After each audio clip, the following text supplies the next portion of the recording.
when someone's willing to come out and speak about their experiences with DHS and with FEMA employees, I think it's important for people to find out about that. So we wanted to put that out and share that with the public. Now, again, when I say every part of this article I've separately confirmed, for years we've talked about how they order county and city officials to send police, firemen, medical workers to these FEMA meetings, that it's unfunded mandate. They order them to go to these classes where they scare the daylights out of them, but then are also very deceptive with them and tell them, oh, this is for earthquakes and hurricanes, and then say, well, it's for terrorism. Then they start demonizing gun owners. They ask, who are the local troublemakers? And then the ears go up on the locals. In fact, I had a fireman shoot video of FEMA in Kansas City saying the Founding Fathers are bad. You know, we're setting this up for the people's own good. So, I mean, I've got a lot of this stuff. It's really creepy. The problem is I'm tired of these county officials being scared to go public. They need to go public now, like Thomas Sanchez did with me in 1999, the Kingsville emergency manager, when they told him we're getting ready for gun confiscation. That's what these military drills are for. Well, you know, part of the process is, you know, people are scared. They're intimidated. They're brought into these conference rooms. They're brought into these situations with these federal authorities. And, you know, they're either through oath and sometimes through contract, they are not permitted to discuss certain things. They will actually classify some of these meetings.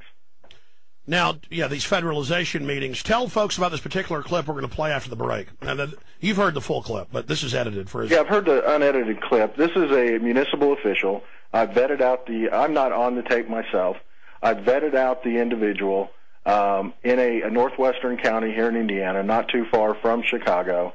And they were required by law to have 6. They actually had more conversations and meetings, but they had to have a minimum of 6 meetings with federal authorities, particularly DHS and FEMA, to basically answer their questions.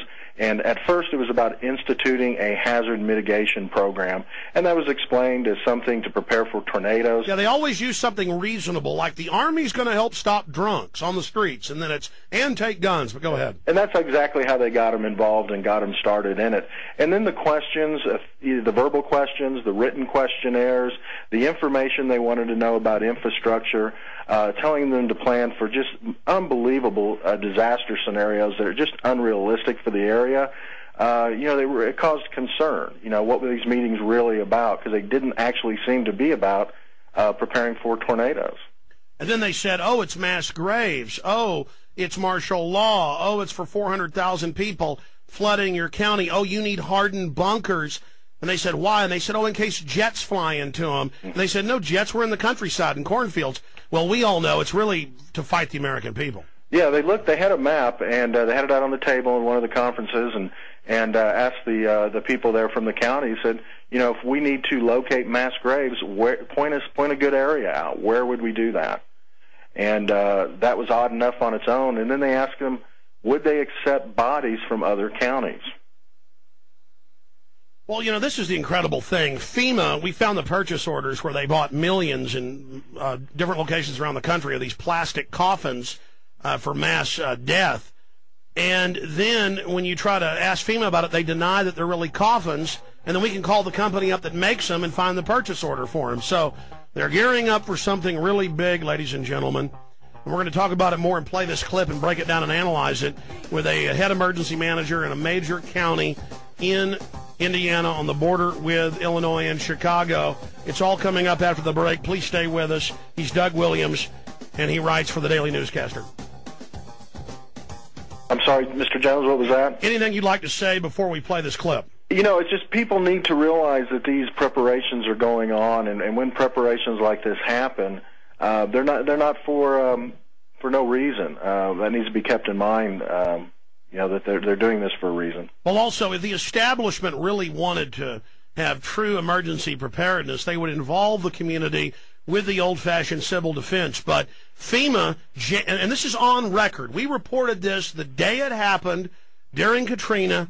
It was in local news. No one believed us, but it came out in congressional testimony, and I interviewed the head of the parish, that New Orleans, that's the name of the counties there, in the parish, Mr. Richard. On record, the feds jammed the police cell phones and then said, oh, look at how the locals 80% of the cops just walked off the job. They jammed their cell phones, went in, cut down the police radio lines, and then the police found out 3 days in and had to fix it and guard it, and FEMA showed up with guns in an armed standoff and wanted to cut the lines. And it later came out they wanted to have it be a disaster so they could use it as a, quote, laboratory to test gun confiscation. They then sent in the regular troops. Lair Newshour admits, and there's YouTube clips of this, that Israeli troops, Israeli contractors were used, Blackwater was used, high and dry, gun confiscation. It was all, my point is, FEMA is completely evil and keeping all of this secret. And under PDD 51, Congress, they say, doesn't have any authority when Congress is co-equal with the president. The covert nature of all this questioning should really be the red flag. If this were legitimate, it would be public. They would involve the community. It would be out in the daylight.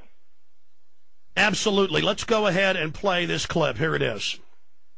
There's some things going on here in Indiana that I'm sure people are generally unaware of. And I have some contacts, and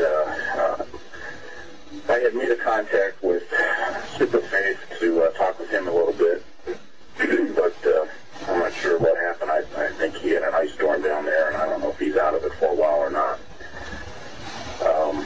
Yeah, he's disappeared. No one knows what. I think he's just focusing on the family right now, but you wrote a lot of things in your email. Why don't you just go through them one at a time and break it down for us? What do you see? What's going on? About 1.5 years to 2 years ago, we started being contacted by FEMA saying, you've got to put some plans together. The first plans had to do with, the reason was avian flu. Now, I don't know. My brother's a doctor, and a couple hundred people around the world have died from bird flu. And not really a serious threat right now, unless they know something that we don't. But the point is, we were to put together a plan to vaccinate every person in the county within 48 hours. You're kidding me. Wow. And then that plan has to be practiced 2 or 3 times. I mean, literally, we've gotten every police officer we can, and buses and volunteers, and set it up. And logistically, it's just really not possible to do. I mean, we've run through this thing 100 times and in our heads, and several times dry runs. It's just not logistically possible. But the point is, they want to be able to vaccinate people very fast for some reason. It might be bird flu, but my brother's saying that bird flu really is an event right now, unless they know something we don't know. Then the Sheriff's Department started getting long questionnaires. I got one myself. I didn't fill it out, and lots of questions. What kind of resources do we have? What kind of, how many officers? What can we handle? What are you going to do if Chicago has an emergency and you have 400,000 people heading in your county? Where can you put mass graves? We need to know spaces of mass graves. How many can you handle? Can you handle bodies from surrounding counties and those types of things? And we're going, what the heck are you guys talking about? Tell us what's going on. Oh, nothing's going on. We're just contingency plans. If something ever happened, we just really need to know how to handle things. And then I was contacted by Homeland Security through what we have to do is have what is called a hazard mitigation plan. All right, well, that sounds good. And what they're saying is, FEMA is saying that disasters are costing them too much money. So we've got to have a plan to mitigate the damage from disasters if a disaster ever happens. And I understand you've got New Orleans, you've got fires in California, and you've got tornadoes in Oklahoma, and you have those things going on. But we're looking at them going, look, we're in the middle of a cornfield. What kind of disasters are we talking about? Oh, earthquakes and, fires and flooding and tornadoes. And okay, well, what are the real chances of those things happening to us? Oh, it's very rare, but want to have mitigation plans. What kind of stuff you talk about? I just had my last meeting today with them, in fact. And, you know, they're literally telling me that they want to harden our fire stations. What do you mean by that? Well, you know how when a 747 hits, here's what he said today, when a 747 hits a nuclear reactor and just slides off of it, that kind of hardening we're talking about. What the heck? Oh, my God. Well, first off, you know, I mean, for what reason? You know, if a 747 lands in the middle of town, it's not worried about the whole town. Forget the fire department. Yeah. Oh, God. Oh, you know, that just